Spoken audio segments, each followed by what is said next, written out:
The buzz in Ellington Tower didn't fade for hours after Evan had stabilized the system.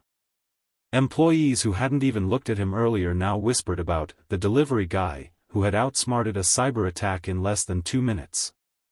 Security officers stopped watching him suspiciously and started giving him nods of respect. But Evan felt none of it. He was exhausted, his stomach growling, his mind spinning with one thought: how he would tell Lily about this. Margaret Ellington stood tall in the chaos, issuing sharp orders, pulling her company back from the brink. Yet every so often, her eyes flicked to Evan.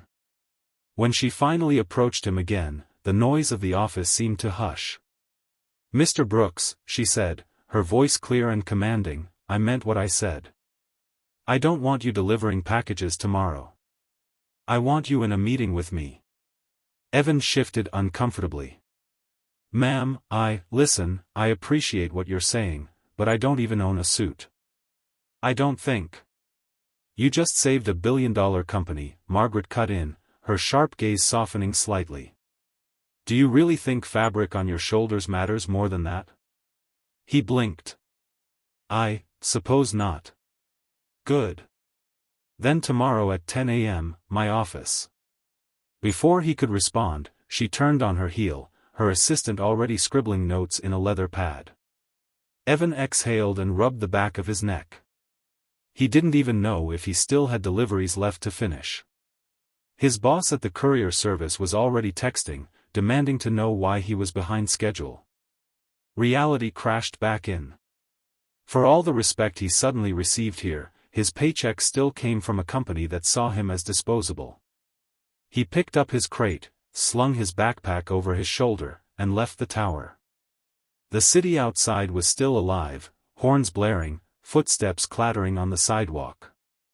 But Evan walked slower now, his thoughts tangled between disbelief and fear. He had no safety net. If Margaret was serious, it could change everything. If not, he'd just put his job on the line for nothing. That evening, Lily greeted him at the door of their small apartment. She wore her princess pajamas, her messy hair tied in a crooked ponytail. "Daddy! You're late," she scolded playfully, then threw her arms around his waist. "Sorry, Bug," he said, lifting her into his arms. "But I have a story for you tonight, better than the dragon one." Her eyes widened. "Better than the dragon?" "Way better," Evan said, smiling despite the weight on his chest.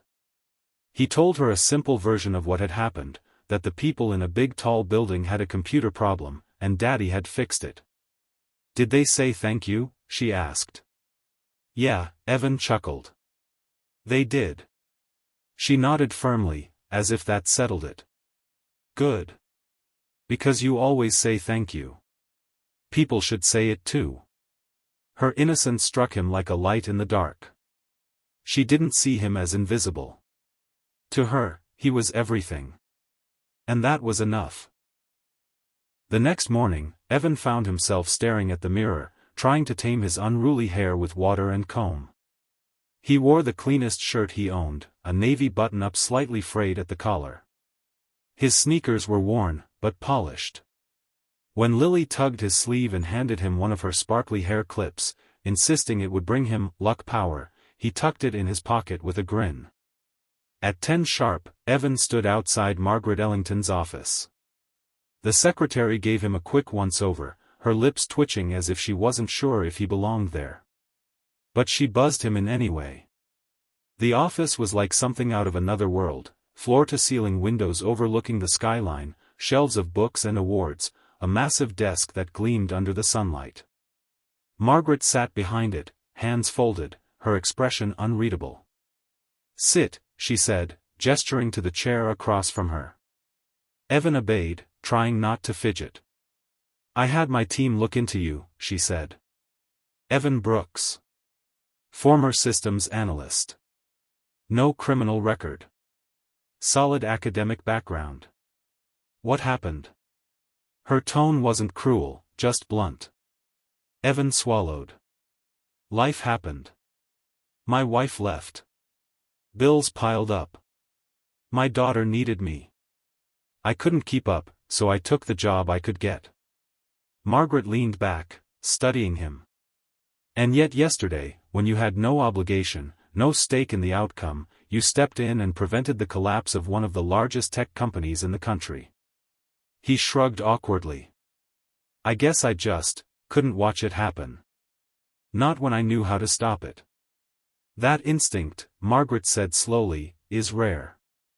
You didn't ask what it would earn you. You didn't wait to be invited. You saw a problem, and you solved it. For a moment, silence hung between them. Then she leaned forward. I'm offering you a position. Entry level, because you'll need to refresh your training. But with benefits, a salary 3 times what you make now, and a future. Evan's throat tightened. Ma'am, I don't, why me? You have hundreds of people with more experience. Yes, Margaret said. But none of them acted when it mattered. His chest swelled with a mix of pride and disbelief. He thought of Lily's words, people should say thank you too. Maybe, just maybe, this was the universe saying thank you. But not everyone agreed with Margaret's decision. That became clear as soon as Evan walked into his new department the following week. Whispers followed him.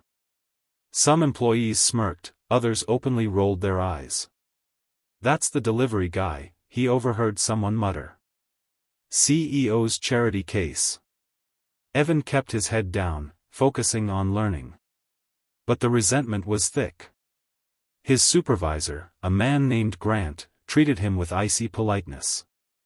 You're lucky Ms. Ellington has a soft spot, he said once, sliding a pile of menial tasks onto Evan's desk. Most people start here with credentials. Not fairy tales. Evan bit back his frustration. He wasn't here to impress them. He was here for Lily. Every night when he tucked her in, he reminded himself, this is for her future. Weeks passed. He spent hours after work studying cybersecurity updates, retraining himself, catching up on what he'd missed in the years away. Slowly, his confidence grew. He fixed small glitches, suggested improvements, and eventually, even Grant grudgingly admitted he had skill. One evening, as Evan left the building, he spotted Margaret by the curb, waiting for her car. She caught his eye and gave him a rare, genuine smile. How's your daughter? She asked. She's great, Evan said, surprised she remembered. Actually, better than great. She told her class her dad saves companies. Margaret chuckled. She's not wrong.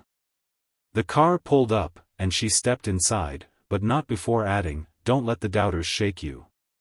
Some people only see uniforms. But you and I know worth isn't sewn into fabric. Evan stood there long after the car drove off, the city lights reflecting in his eyes. For the first time in years, he felt like he was walking not into darkness but toward possibility.